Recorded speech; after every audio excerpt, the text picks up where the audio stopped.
Welcome once again to Krakenory, home of the brave and fearless. Home of the beast's most intrepid adventurers. Home, ladies and gentlemen, to you. I'm Mark Strong, and it'll be my sinister pleasure to take you through some truly terrifying verse from beneath the waves. Last week, Carl Barat treated you to an appetizer, a mere nibble at the start of our undersea adventures, with a bite-sized chunk of 20,000 leagues under the sea. This week, we go right back to 1830, and a true grade of English literary history. So raise a cocktail in your own mighty tentacle and prepare to take the plunge, as we cast ourselves into the treacherous ocean waves to celebrate Alfred Lord Tennyson. The poem I've chosen? Well, dear reader, there could only be one. The Kraken. Below the thunders of the upper deep, far, far beneath in the abysmal sea, is ancient, dreamless, uninvaded sleep, the Kraken sleepeth. Faintest sunlights flee about his shadowy sides.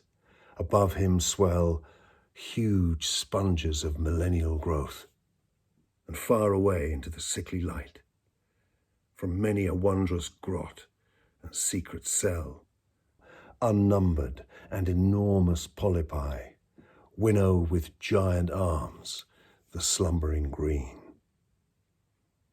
There hath he lain for ages, and will lie battening upon huge sea worms in his sleep, until the latter fire shall heat the deep.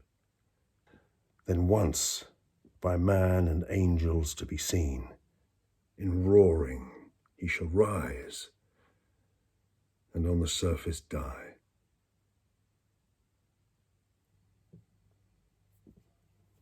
Seminal verse, it's true. Here at Krakenory, we must revel in grief and lament, and Dover Beach by Victorian lyric poet Matthew Arnold does just that.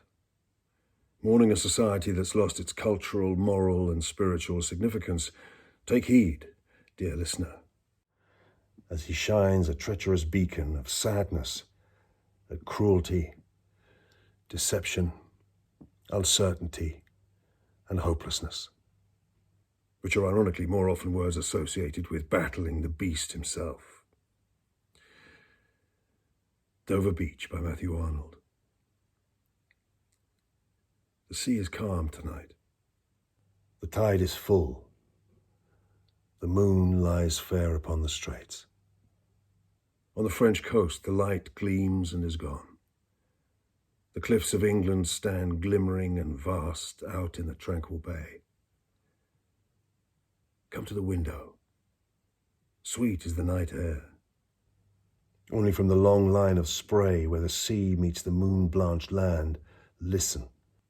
You hear the grating roar of pebbles which the waves draw back and fling at their return up the high strand, begin and cease, and then begin again, with tremulous cadence slow, and bring the eternal note of sadness in.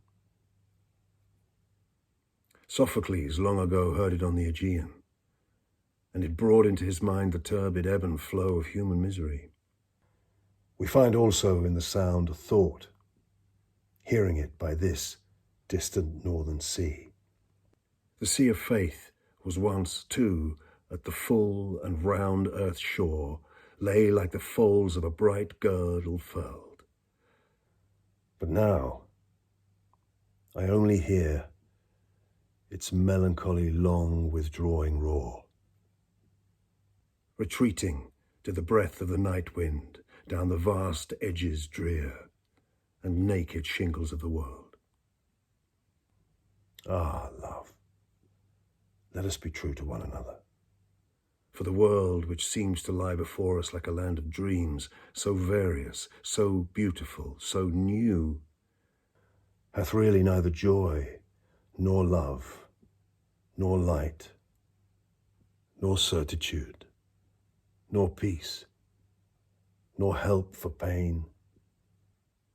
And we are here as on a darkling plain, swept with confused alarms of struggle and flight, where ignorant armies clash by night.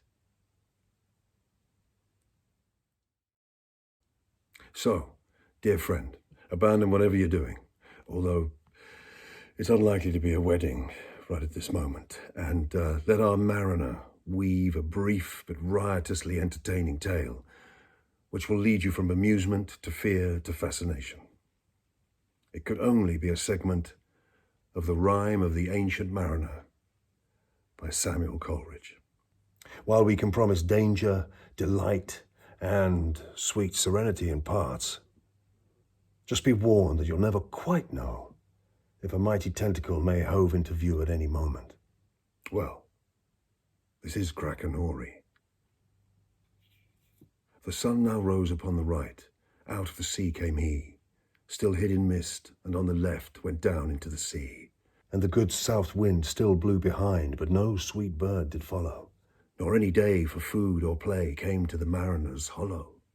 And I had done a hellish thing, and it would work 'em woe, for all averred I had killed the bird that made the breeze to blow. Ah, wretch, said they, the bird to slay, that made the breeze to blow, nor dim nor red, like God's own head, the glorious sun uprist. Then all averred I had killed the bird that brought the fog and mist. 'Twas right, said they, such birds to slay, that bring the fog and mist. The fair breeze blew, the white foam flew, the furrow followed free. We were the first that ever burst into that silent sea. Down dropped the breeze, the sails dropped down.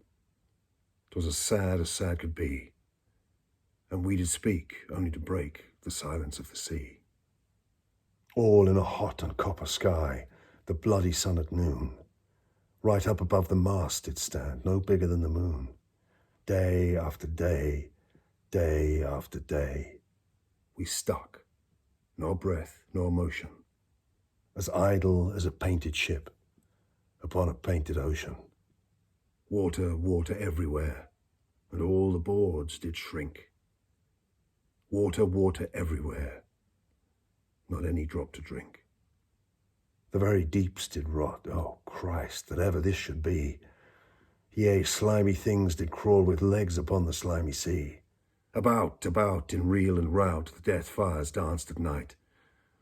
The water, like a witch's oils, burnt green and blue and white. And some in dreams assured were of the spirit that plagued us so. 9 fathom deep he had followed us from the land of mist and snow. And every tongue, through utter drought, was withered at the root. We could not speak, no more than if we had been choked with soot. Ah, well a day, what evil looks had I from old and young. Instead of the cross, the albatross about my neck was hung.